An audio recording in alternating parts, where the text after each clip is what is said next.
गरिमामय कार्यक्रम में जिन्होंने बहुत सारे लोगों की आंखों से आंसू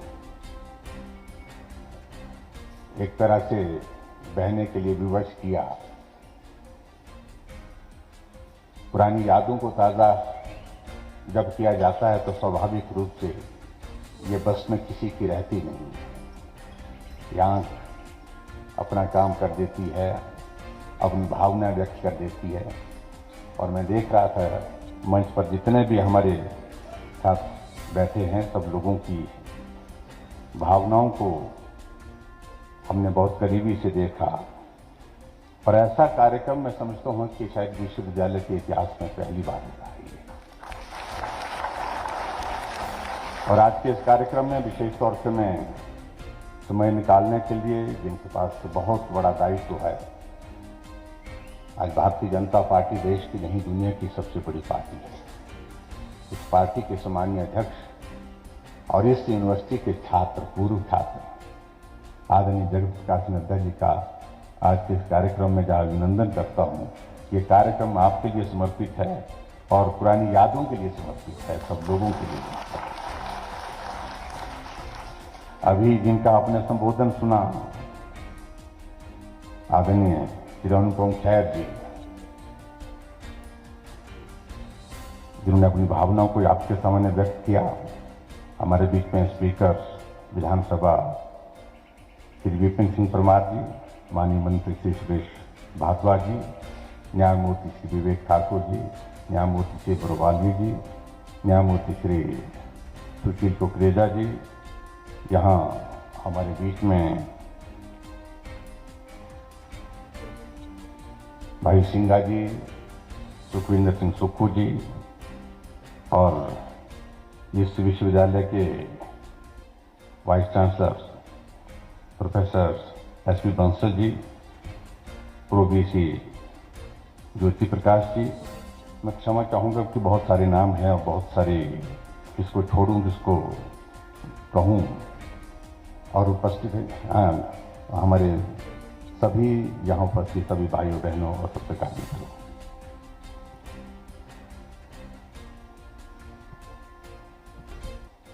वक्त किसी के लिए नहीं रुकता है। आदरणीय अनुपम जी ने कहा कि घड़ी रुक गई और मैं ऐसा महसूस करता हूं कि जो छात्र जीवन का समय काश इस घड़ी की तरह रुक जाता। तो मैं समझता हूं कि परिस्थिति आनंद ही कुछ और तरह का होता। वो जीवन, ऐसा जीवन जिसको आदमी कभी भूल ही नहीं सकता है, अपने से जुदा कर ही नहीं सकता है, वो यादें। आज जब जिक्र हो रहा था सिलसिलेवार, तो यादें बहुत पुरानी ताजा हो रही थी। आज आदरणीय नड्डा जी के साथ जब हम कैंपस में प्रवेश किए, तो कैंपस में जब हम समर हिल का चौक, जहां हमारा सबका अड्डा होता था भाषण देने का, अपनी बात सुनाने का, तो वहां से जब गुजर रहे थे, नीचे जा रहे थे, तो बाईं तरफ जाती बार कि बोलता बहुत कुछ बदल गया, लेकिन ये लाइन वैसे की वैसी है। जो छोटी छोटी चाय की दुकान, चाय के साथ में दूसरी जो छोटी दुकानें, वो लगभग वैसी। और उन दुकानों की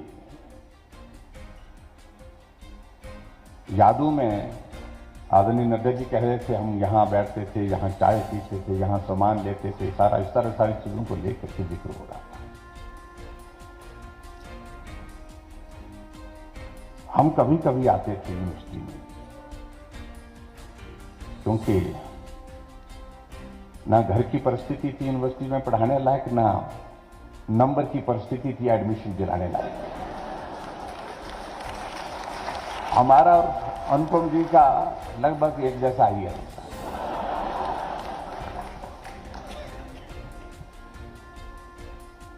लेकिन मुझे अच्छी बात ये लगी कि ये मंच इस मंच पर हम मंडी कॉलेज के यूथ फेस्टिवल में परफॉर्म करने के लिए 2 बार आए। एक बार तो हम नंबर नहीं जीत पाए, लेकिन एक बार हमारा जो प्ले जो है वो दूसरे नंबर पर आया, तो आनंद हुआ बहुत। और शिमला में जिंदगी में पहली बार आया था, ऊपर से बर्फ पड़ गई। यहाँ ये नीचे का जो लॉ डिपार्टमेंट के साथ अब तो बड़ी बिल्डिंग बन गई, उसके साथ तो छोटी सी बिल्डिंग आती है और मालूम नहीं क्या है, हमने रात उसमें गुजारी। और ये भी स्थिति थी कि जब कॉलेज के उस यूथ फेस्टिवल के लिए आए तो कहा गया कि हमको कहा टीचर्स ने कि वहां पर ठहरने की कठिनाई होती है, सर्दी का मौसम है, तो बिस्तर साथ में लेके जाना पड़ेगा। तो हम बिस्तर लेकर के आए, तो यहाँ सोई, एक रात गुजारी है यहाँ। तो उस तरह से बहुत सारी यादें इस प्रकार की जो है वो यूनिवर्सिटी से कॉलेज के ज़माने में जुड़ी। मैं मंडी कॉलेज में पढ़ता था और वो कॉलेज भी बहुत बड़ा कॉलेज, जो उस वक्त भी उसकी लगभग स्ट्रेंथ जो है 5000 प्लस रहती थी। आज भी उसकी 7000 स्ट्रेंथ है मंडी कॉलेज की, जिस कैंपस के बाद दूसरा बड़ा कैंपस हुआ है। लेकिन मैं ये कह रहा हूं कि जो कैंपस के अंदर जो जिंदगी का जो वक्त गुजरता है छात्र के यहाँ पे, कुछ भी मिल जाए, कहीं भी आप पहुंच जाए ऊंचाई पर, लेकिन वो चीज आपको कभी हासिल ही नहीं होती है।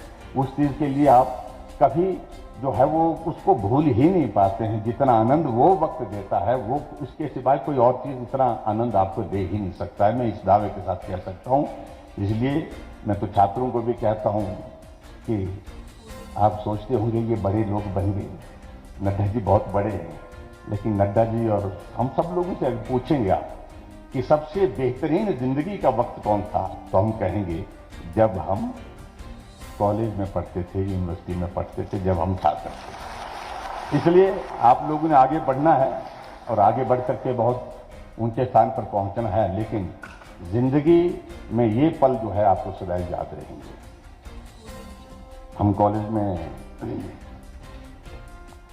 जब पढ़ते थे तो यहाँ जिक्र किया कि सुखविंदर सुक्खू जी ने जिक्र किया कि नड्डा जी और यहाँ जो चुनाव का जिक्र हुआ, तो उसमें बराबर वोट हो गए। एक बार ऐसी स्थिति पैदा हुई, तो हमारी और नड्डा जी की राशि भी एक जैसी है कि मैंने भी एक चुनाव लड़ा था कॉलेज में, 1-2 चुनाव लड़े थे कॉलेज में। एक तो हारा, सल्ली से हारा, बहुत बुरी तरह से हारा, लेकिन एक चुनाव में हमारे वोट बराबर हो गए। लेकिन आप लोगों ने कॉलेज में मालूम नहीं, अब उसमें कोई आपने अमेंडमेंट की, रूल्स के नहीं की। उसमें क्या होता था, जब बराबर वोट हो जाते थे तो बराबर वोट हो जाते थे, जो उम्र में बड़ा होता था उसको डिक्लेयर करते थे।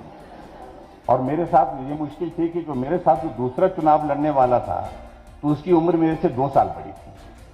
हमने कहा भाई ये फार्मूला तो नहीं चलेगा, ये तो गलत है, अन्याय है, लोकतंत्र की बेसिक कॉन्सेप्ट के खिलाफ है। तो आखिरकार रिकाउंटिंग हुई।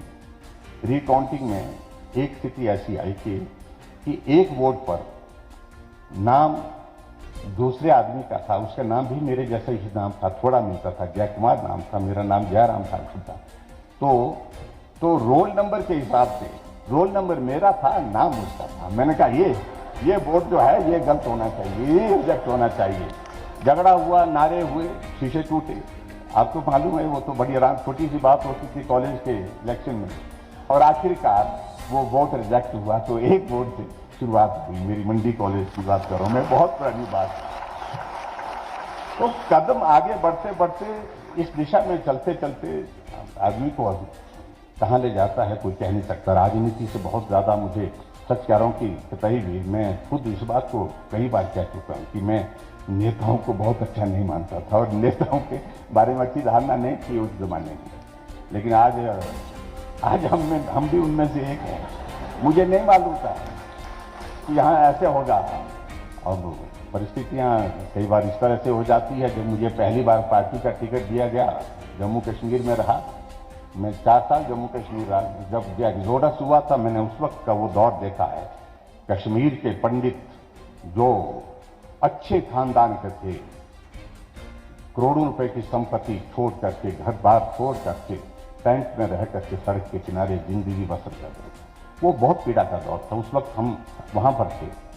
तो मैं इस बात को इसलिए कह रहा हूं कि जिंदगी में कई बार भाग्य अपने आप तय करता है। कुछ चीजें आदमी के हाथ होती है, परिश्रम करना, मेहनत करना, लेकिन उसके साथ साथ में भाग्य की बहुत बड़ी एक महत्वपूर्ण भूमिका होती है। और जब मैं वहां से जब वापिस आया था, तो जब मुझे कहा कि आपको चुनाव लड़ना है, और चुनाव लड़ने की जहां से मेरी बात हुई, जिस क्षेत्र का मैं रहने वाला हूं, तो वहां मुझसे पहले जमानत किसी की बची नहीं थी मेरी पार्टी के लोगों से। और मेरे पार्टी के नेता जब टिकट की बात कर रहे तो साथ में ये भी कह रहे तो हो सकता है आपकी भी जमानत जब्त हो जाए। तो ऐसे दौर में चले, चुनाव लड़ा और उसके बाद चुनाव हारा, लेकिन जमानत बची, मुकाबला हुआ, अच्छा मुकाबला हुआ। और उसके बाद अगले दौर के बाद फिर हम आगे बढ़ते गए, और मुझे आज खुशी है कि उसी विधानसभा क्षेत्र से मैं 5वीं बार विधायक हूं। भाइयों और बहनों, बहुत लंबी बात नहीं, हमने आदरणीय नड्डा जी को सुनना है, लेकिन मैं इतना जरूर कहना चाहता हूं, ये कार्यक्रम आज तक मैं तो यूनिवर्सिटी के एक नहीं अनेक कार्यक्रमों पर आपके बीच में आया हूं, और ये कार्यक्रम सचमुच ये दिल को छूने वाला कार्यक्रम है, भावनाओं को, क्योंकि हम लोग सुबह से शाम तक काम करते हैं, और काम करने के बाद सब लोग काम करते हैं, ऐसा हम ही काम करते हैं ऐसा नहीं है, लेकिन भावनाओं को जो सम्मान जहां जिस प्रकार से आप लोगों ने ये किया, ये काम आपको करते रहना चाहिए, मैं यही कहना चाहूंगा। और आज जिस प्रकार से आदरणीय नड्डा जी ने जहां एक भवन का भी शिलान्यास रखा है, और वो भी मुझे लगता है कि वो इन चीजों का एक बहुत बड़ा लुमनाई भवन, जो एक बिल्डिंग का जो हमने फाउंडेशन स्टोन किया, वो एक यादों का वो बनना चाहिए। मुझे लगता है कि इसकी डॉक्यूमेंटेशन होनी चाहिए। हमारे कितने छात्र इस विश्वविद्यालय में पढ़े, और बहुत सारे लोगों की उनमें डॉक्यूमेंटेशन के साथ साथ में उसका किस प्रकार से हम आने वाले समय में जो है उसको यादों का हिस्सा, यानी कि यहाँ की जो पुरानी जो हमारी यादें हैं, स्मृतियां हैं, उनको हम किस प्रकार से हम बेहतर ढंग से उनको सुजो करके रखें, उस दिशा में मुझे लगता है उसका एक उपयोग होना चाहिए। आदरणीय जगत प्रकाश नड्डा जी को मैं आज के इस कार्यक्रम में आप सबकी ओर से आने के लिए आभार व्यक्त करता हूँ, और खास तौर से यहाँ वाइस चांसलर और इनके साथ पूरी टीम को भी बहुत बहुत बधाई देता हूं कि आज के इस कार्यक्रम का आयोजन जिस प्रकार से आपने किया, ये एक बहुत बेहतरीन पहल है, और आने वाले समय में कभी कभी हमको बुलाते रहो इस तरह से, और जहां सिर्फ भावनाओं का सम्मान हो, जहां यादों को ताज़ा करने का अवसर हो, यही मुझे आप सबके बीच में कहना है। बहुत बहुत धन्यवाद। हमारे हिमाचल प्रदेश के यशस्वी मुख्यमंत्री सम्माननीय जयराम ठाकुर जी, हमारे बहुत ही पुराने साथी, और जिनको हम हमेशा आदर के भाव से देखते हैं, और आज के कार्यक्रम में उन्होंने मेरे और विश्वविद्यालय के निवेदन पर आना स्वीकार किया, ऐसे हमारे अनुपम खेर जी, हमारे विधानसभा में स्पीकर श्री विपिन सिंह परमार जी, हिमाचल सरकार में मंत्री श्री सुरेश भारद्वाज जी, हमारे आज के इस कार्यक्रम में शामिल हुए, जिन्हें आज एलुमनाई एसोसिएशन ने सम्मानित भी किया, हिमाचल यूनिवर्सिटी ने सम्मानित किया, ऐसे हमारे डॉक्टर रणदीप गुलेरिया जी, हमारे जुडिशरी से श्री विवेक सिंह ठाकुर जी, सुशील कुकरेजा जी, चंद्रभूषण बारोवालिया जी, हमारे युवा काल से साथी, वैचारिक दृष्टि से अलग अलग स्थान पर खड़े हुए पर फिर भी हमारे साथी, ऐसे हमारे राकेश सिंघा जी, हमारे सुखविंदर सिंह सुक्खू जी, हमारे वाइस चांसलर जिन्होंने इस कार्यक्रम की रचना की है और इस कार्यक्रम के रचयिता हैं सम्माननीय एसपी बंसल जी, और हमारे पीके अहलुवालिया जी जो चेयरमैन हैं हिमाचल प्रदेश यूनिवर्सिटी के एलुमनाई एसोसिएशन के सम्मानित मंच, और यहाँ बैठे हुए सभी वरिष्ठ महानुभाव जिन्हें आज सम्मानित भी किया गया है, और जो विश्वविद्यालय के साथ प्रत्यक्ष या अप्रत्यक्ष रूप से जुड़े रहे, और हमारे युवा साथी जो मैं देख रहा हूँ ऊपर तालियों की गड़गड़ाहट से इस कार्यक्रम को सुशोभित करते रहे हैं, और मीडिया के मेरे साथी, प्रिंट मीडिया और इलेक्ट्रॉनिक मीडिया के मेरे साथी। मैं सबसे पहले तो विश्वविद्यालय का धन्यवादी हूं। मैं उनको धन्यवाद देना चाहता हूं जिन्होंने मुझे इस कार्यक्रम में आने का सौभाग्य प्राप्त किया, जो सौभाग्य उन्होंने मुझे किया। अक्सर जो बीत गई सो बात गई, समय निकल गया तो निकल गया, कौन किसको याद करता है। लेकिन आपने मुझे इस विश्वविद्यालय में आने का निमंत्रण दिया और मेरी व्यस्तता के कारण थोड़ा कार्यक्रम लगभग 1.25 महीने चला भी, लेकिन आप अटल रहे। आपने निश्चित किया था कि मैं आऊं, मुझे आने का मौका मिला। आप सबका मैं बहुत बहुत धन्यवाद देता हूं।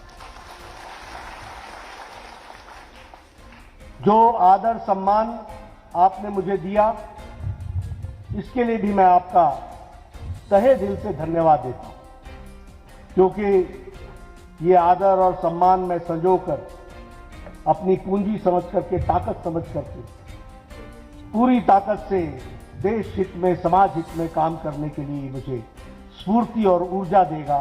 इसके लिए मैं आपको धन्यवाद देता हूं। मैं देख रहा था कि इस कार्यक्रम के साथ न्याय करना बड़ा कठिन है। चाहे समय की मर्यादा हो, हम न्याय नहीं कर पा रहे हैं। चाहे मंच पर बैठे हुए लोग हों, नीचे महानुभाव हों, हम न्याय नहीं कर पा रहे हैं। मंच छोटा है इसलिए कुछ लोग बैठे, पर नीचे बैठे लोग भी कोई किसी से कम नहीं है। वो मंचासीन ही होने चाहिए, वो मंचासीन ही होने चाहिए। लेकिन कार्यक्रम की मर्यादा है, सबके साथ न्याय करना मुश्किल है। भावनाओं की चर्चा चल रही है, भावनाओं के साथ भी न्याय करना कठिन है। मैं बार बार सोच रहा था, बोलूं ना बोलूं, क्या बोलूं। राकेश सिंघा साहब तो पहले मना कर गए कि मैं नहीं बोलूंगा। मैंने निवेदन किया कि कुछ तो बोलो, और इन्होंने मेरा निमंत्रण स्वीकार किया। क्या राकेश सिंघा जी बोल नहीं सकते क्या? लेकिन भावनाओं से इतने दबे हुए थे कि उनको बोलने की स्थिति आना यह भी कठिन था। इसलिए इस कार्यक्रम के साथ न्याय करना कितना कठिन है, यह हम जानते हैं। और मुझे भी आप सबके साथ न्याय करना, यह मेरे लिए भी बहुत कठिन बात है। कहां से चले थे, कहां पहुंचे, कैसे मंजर देखे, कैसे रास्ते देखे, कब गिरे, कब उठे, कब चले, किसने साथ दिया, किसने छोड़ दिया, सब इसी साथ पे चलते चलते कारवां चलता था। और वही कहानी इस विश्वविद्यालय की। यह विश्वविद्यालय एक पहाड़ी पर जीर्ण अवस्था के कई मकानों में चलने वाला विश्वविद्यालय था। मैं इस विश्वविद्यालय से शैशव अवस्था से जुड़ा हूं। 70 में एग्जिस्टेंस में आया और 80 में मैं इसका विद्यार्थी बन गया। 1980 में I was student of political science of this university. बड़े शान और शौकत के साथ कहते थे science block A, science block B, क्योंकि यही 2 बिल्डिंगें बनी थी। बाकी सब कहां जा रहे हो, निचले शेड में कि ऊपरले शेड में? वहां से ये यात्रा शुरू हुई। 11 डिपार्टमेंट्स का था ये विश्वविद्यालय। आज मुझे बताया गया है कि लगभग 44 डिपार्टमेंट 242 बीघा में फैला हुआ ये विश्वविद्यालय है। मैं अभी इसकी हार्डवेयर की बात कर रहा हूं, सॉफ्टवेयर पे बाद में आऊंगा। लेकिन 241 बीघे में फैला हुआ ये विश्वविद्यालय। आज मैं आया तो मैं पहचान ही नहीं पा रहा था, कहां गया मेरा लॉ डिपार्टमेंट, कहां गया मेरा मैनेजमेंट डिपार्टमेंट। वाइस चांसलर साहब बोले, एस बंसल साहब बोले, दिस इज मैनेजमेंट डिपार्टमेंट। हमने कहा privileged are those students who are getting the opportunity to study in such good environment. लेकिन हम लोग उन्हीं अवस्थाओं में पढ़ते आगे बढ़ते। और अगर मैं कहूं 16 एकेडमिक चेयर्स हैं यहां पर, रिसर्च स्टडीज हैं और लगभग 135 एकेडमिक प्रोग्राम्स हैं। इसलिए एक बात ध्यान में रखना कि हिमाचल प्रदेश विश्वविद्यालय सिर्फ सुंदर जगह पर बसा हुआ विश्वविद्यालय नहीं है, ये शिक्षा और विद्या का सही केंद्र बना है और बन चुका है। इसको भी हमको समझना चाहिए। ये national assessment and accreditation council का ग्रेड 1 लेना और वाजपेयी जी बंसल जी को थपथपी देकर के बोले कि तुमने 3 ग्रेड और ले लिए, go kudos to you, go ahead, ये वातावरण बनना ये अपने आप में बहुत महत्वपूर्ण है। इसलिए ये 53 वर्ष की यात्रा इस विश्वविद्यालय ने जो की है, उसमें हम भी गौरवान्वित महसूस करते हैं कि मुझे भी उसमें शामिल होने का मौका मिला है। मैं सोच रहा था, अगर यहां की बात करें तो राजनीति, प्रशासन, judiciary, medical, research, sports, art, culture, commerce और बिजनेस, कौन सा ऐसा क्षेत्र है जिसमें इस विश्वविद्यालय ने अपना लोहा नहीं मनवाया, अपनी थापी नहीं बनाई? ये विश्वविद्यालय। मैं पॉलिटिक्स के बारे में, अपने बारे में नहीं बात करना चाहता, लेकिन मैं अकेला नहीं हूं। मैंने आनंद शर्मा जी को भी निवेदन किया था कि आप भी आइए, वो आना चाहते थे। मैं अकेला नहीं हूं, बहुत से लोग हैं जिन्होंने इस यूनिवर्सिटी को कंट्रीब्यूट किया है। और हिमाचल प्रदेश विश्वविद्यालय और हिमाचल प्रदेश विधानसभा, ये तो लगभग पर्यायवाची से बन चुके हैं।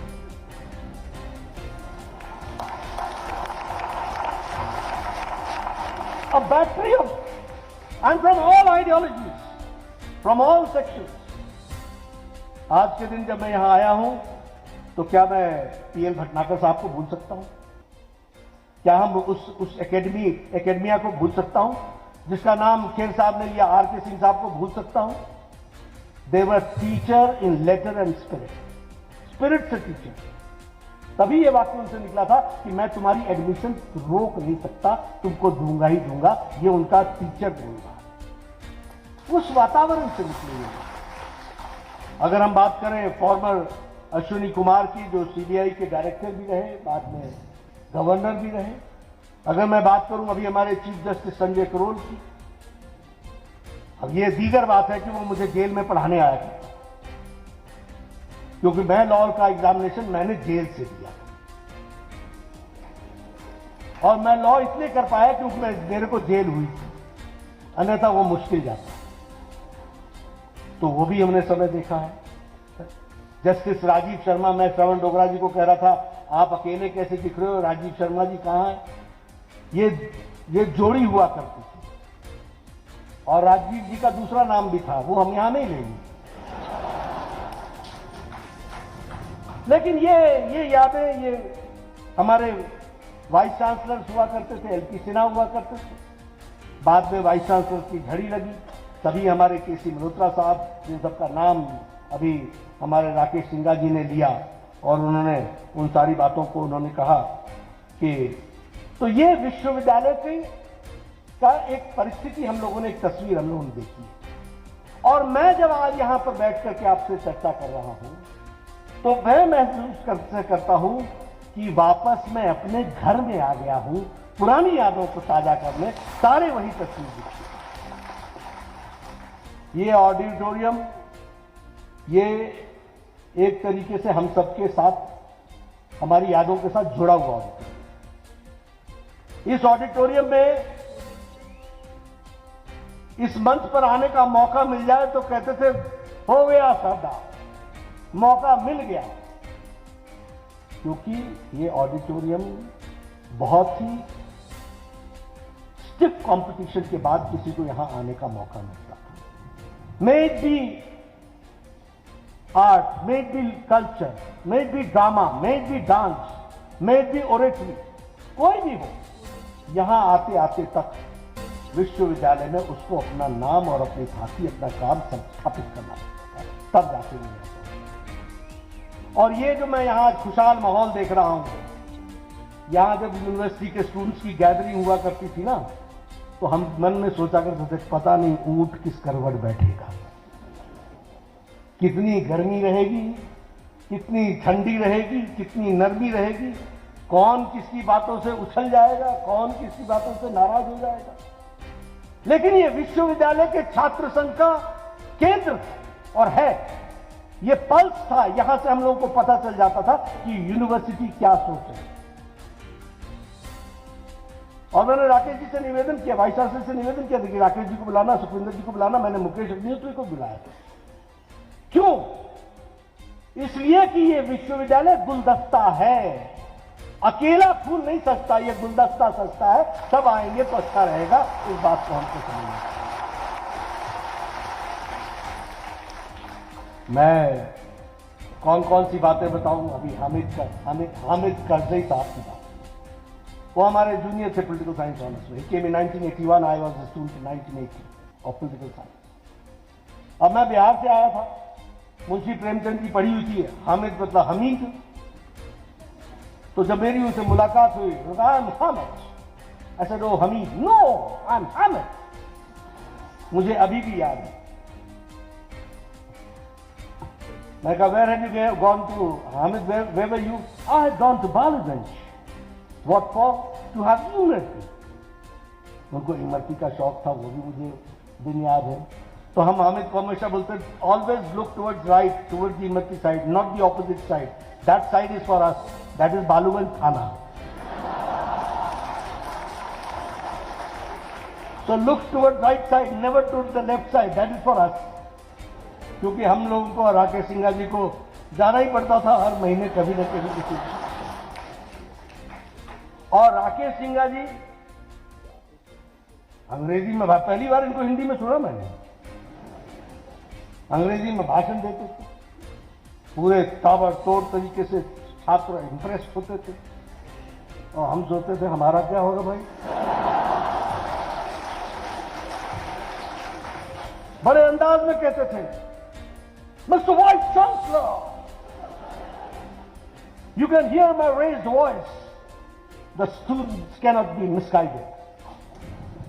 और मैं नीचे से बोलता था, Mister Singha, you are yourself misguided. तो वो भी हमने दिन देखे। एक दिन सिंघा साहब और हम सी ब्लॉक के मॉर्निंग में सुबह सुबह ब्रश करते हुए बाहर निकले। याद है सिंघा साहब? दोनों ब्रश कर रहे थे। ब्रश करके हटे। मैं कहा, गुड मॉर्निंग सिंघा साहब। बोला, यार ये तुम 6:30 बजे उठ जाते हो, ऐसे स्वयंसेवक हमको 5-6 मिल जाए तो मैं क्रांति ला।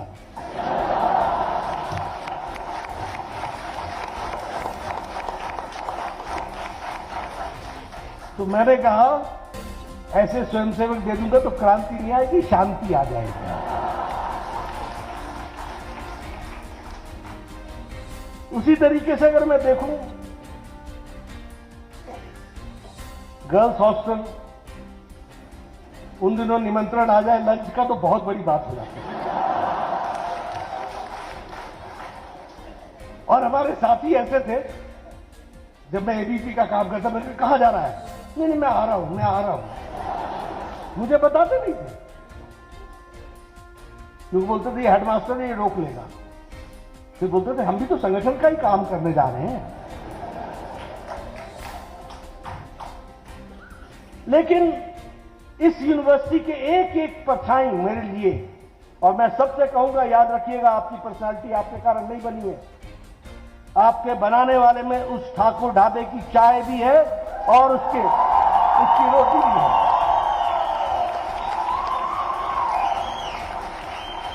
आपको बनाने वाले में जगमोहन की वो चाय की दुकान भी है, जहां सब लोग अपना बस्ता और बैग रख करके बोलते थे, आया मैं।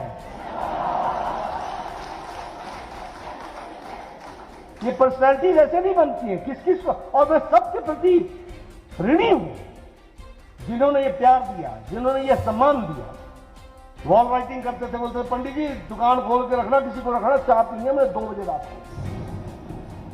और वो खोल के रखते थे। तो विश्वविद्यालय की यादों की चर्चा करने लगूं तो मैं, बहुत सी बातें हैं जिनको हम आपके साथ शेयर कर सकते हैं। यहां मंच का बड़ा झगड़ा होता है, कौन किसको पहले बुलवा रहा है, कौन बाद में बोल, कौन इंट्रोडक्शन दे रहा है, कौन थैंक्स दे रहा है। लेकिन इन्हीं बातों में से हम लोगों ने सीखा कि self existence is only possible with को एग्जिस्टेंस। यही बुनियादी चीजों में से सीखा। रास्ता चाहते हो तो रास्ता देना सीखो, इज्जत चाहते हो तो इज्जत देना सीखो। और यह विश्वविद्यालय विचारों का समावेश करने का बहुत बड़ा सेंटर रहा है। मैं छात्र संघ के नेतृत्व के रूप में मुझे काम करने का मौका बिहार के पटना यूनिवर्सिटी में भी मिला है, जहां से मैं जयप्रकाश नारायण के आंदोलन से जुड़ा। हिमाचल प्रदेश विश्वविद्यालय में भी मुझे मौका मिला है काम करने का।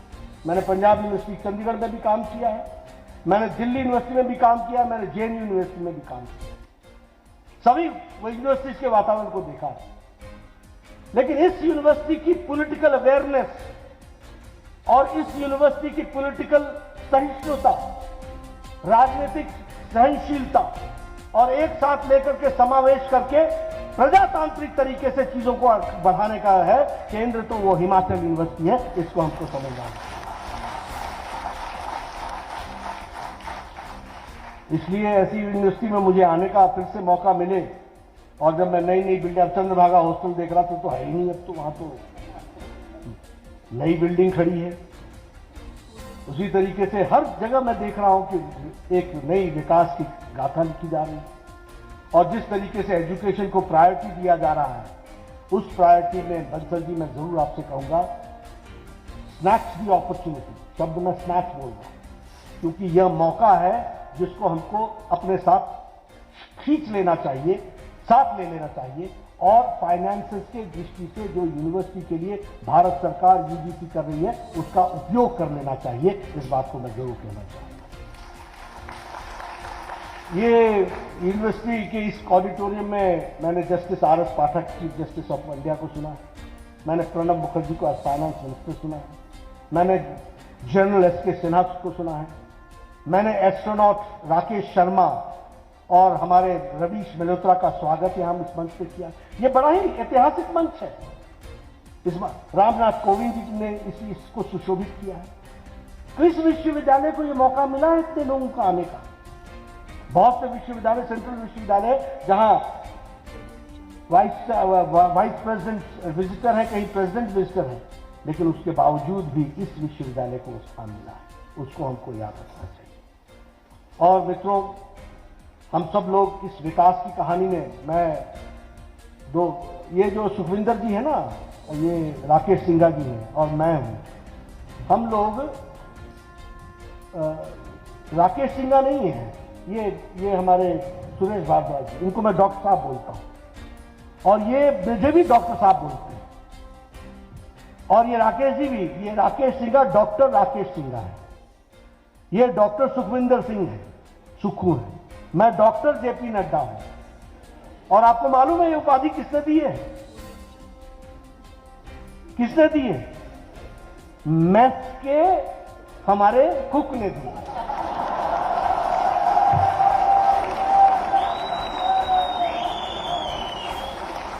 हमारा वो दिलबर हुआ करता था, दिलबर मैथ्स इंचार्ज। मैं बोला, दिलबर तू ये डॉक्टर डॉक्टर बोलने लगा है, क्या बात है? बोला साडा फॉर्मूला बड़ा स्पष्ट है जी, जेड़ा इस यूनिवर्सिटी से 5 साल से ऊपर रह ले, हॉस्टल की रोटी खा ले, वो डॉक्टर है।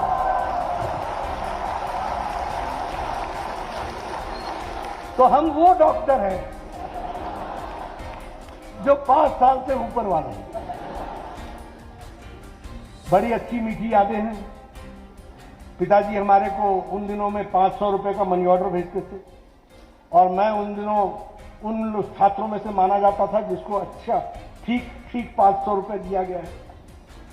और मनी ऑर्डर आता था, मैं यूनिवर्सिटी के उससे निकाल करके उस मनी ऑर्डर को हाथ में लेता था और बोला, पंडित जी पकड़ो 100 रुपए, अगले महीने तक कुछ नहीं बोलना, ठाकुर साहब पकड़ो।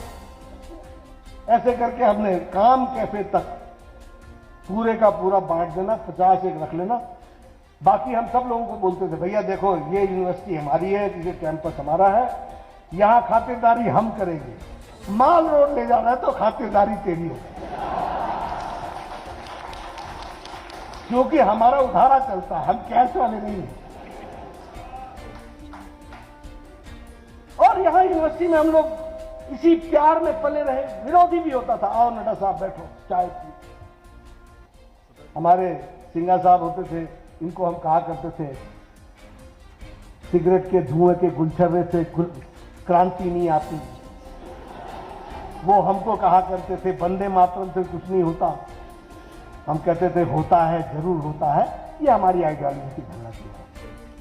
फिर हम लोग इस प्रकार से भी कहा करते थे, कश्मीर सिंह हुआ करते थे, उनकी आदत थी बैठिए जरा आपसे बात करनी है। तो मैं उनको हमेशा कहता था शाम 7 बजे के बाद मेरा समय आपके लिए है, अभी मुझे काम करने दो, नए लोगों को जोड़ने दो, इस तरीके से काम नहीं होगा। And the environment which we got here. अब आप इस लाइब्रेरी की बात कीजिए, मुझे नहीं मालूम कि आप लोगों ने इसको कितना यूटिलाइज किया है, लेकिन मैंने बहुत यूटिलाइज किया। आप ऊपर वाले फ्लोर पर चले जाइए और पढ़ने बैठ जाइए और किसी को यह ना बताइए कि मैं यहां बैठा हूं, तो सुबह से शाम हो जाए आप उस वातावरण का पूरा उपयोग करते हुए आप शिक्षा ग्रहण कर सकते हैं। ये फैसिलिटी है, this is the facility which you are getting.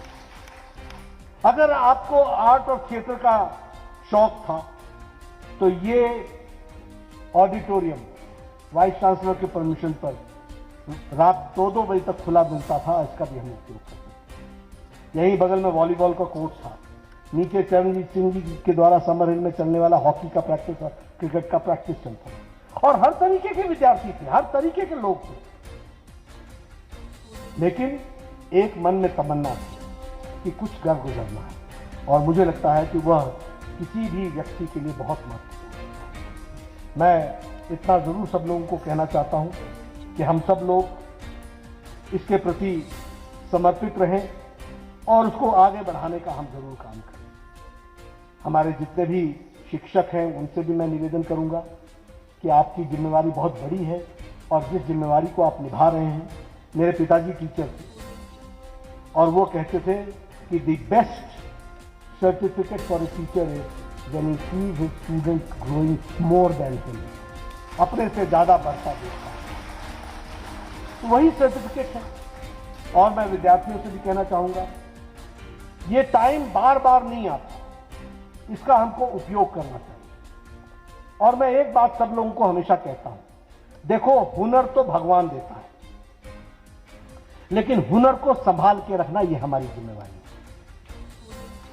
If you are a good speaker, don't consider it is your talent, it is God gifted. If you are good person to comprehend, don't think it is by you, it is by the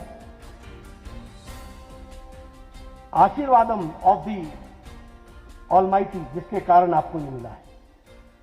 अगर आप comprehend अच्छा करते हैं, अगर आप grasping आपकी अच्छी है, आप चीजों को ठीक से रख सकते हैं, आप साइंटिफिकली चीजों को सोच सकते हैं, ये सब हुनर है।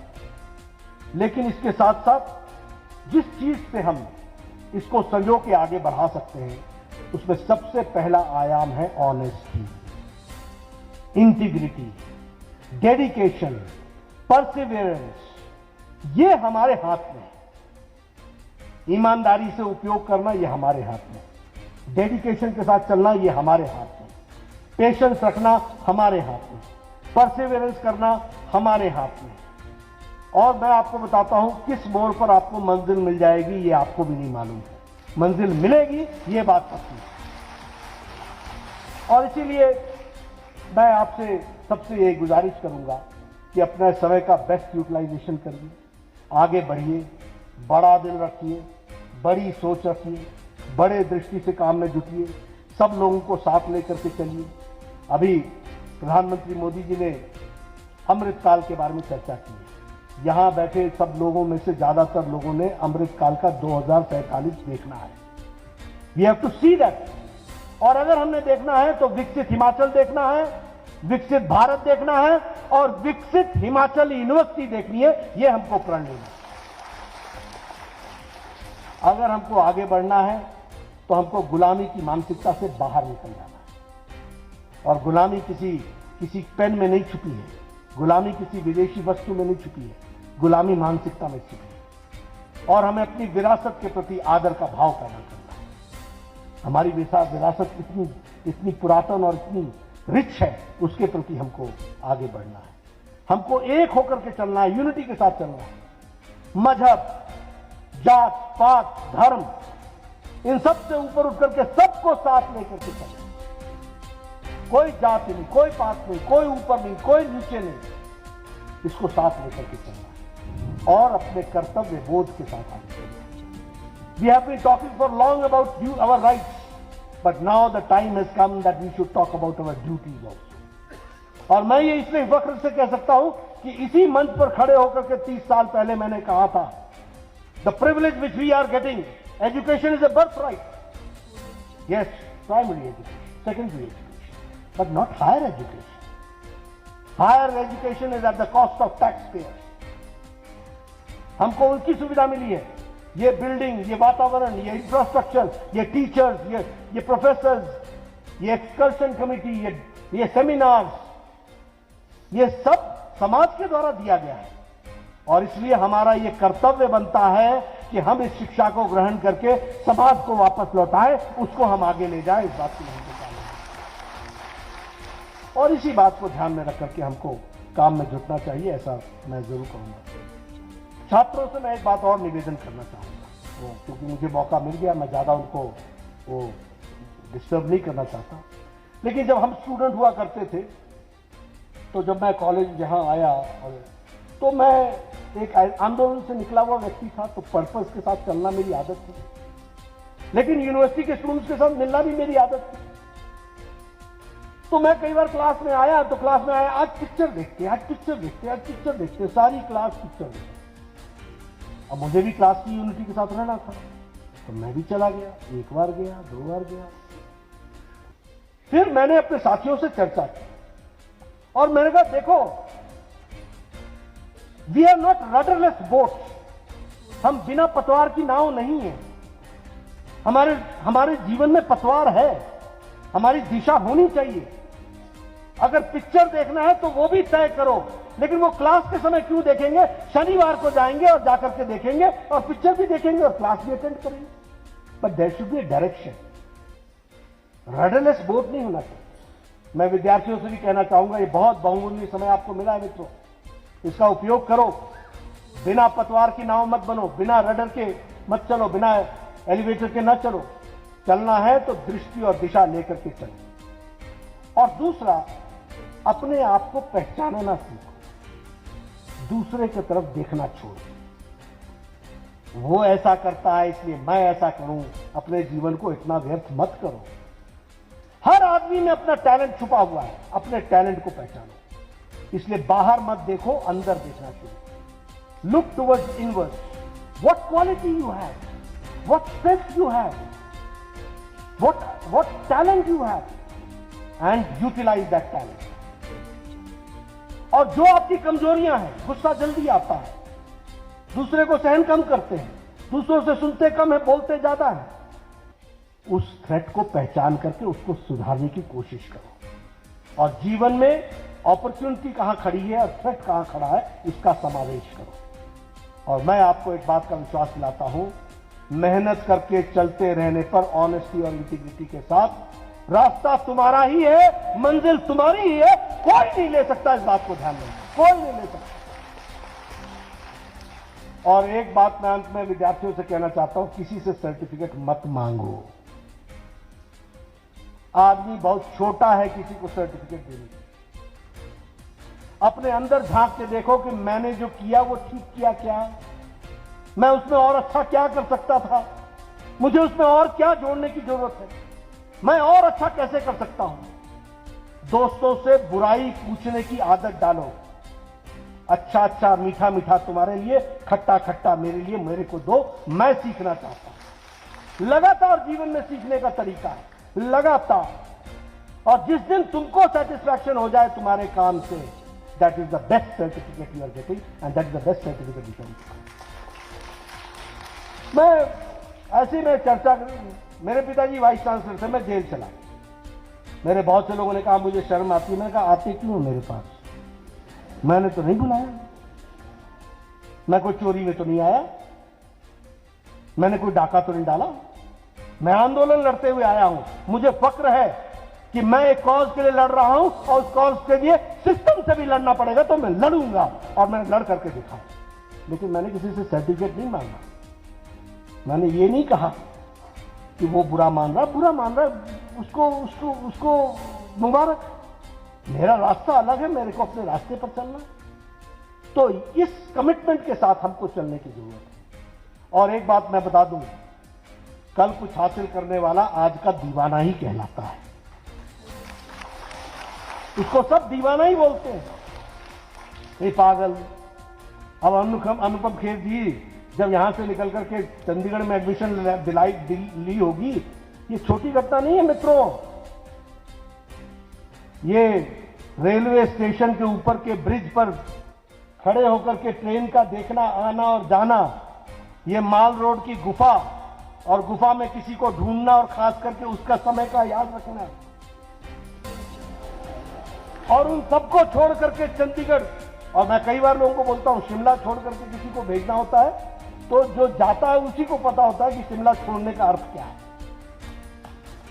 गर्मी, तपती धूप, लू, यहां तो हमारे लोग बोलते थे आज बड़ी गर्मी है। तो ये वातावरण आपको मिला है। मैं इसमें से आपको ये बताना चाहता हूं कि अनुपम खेर जी जब उस समय छोड़ करके गए होंगे तो उस समय ये दीवाने ही रहे होंगे।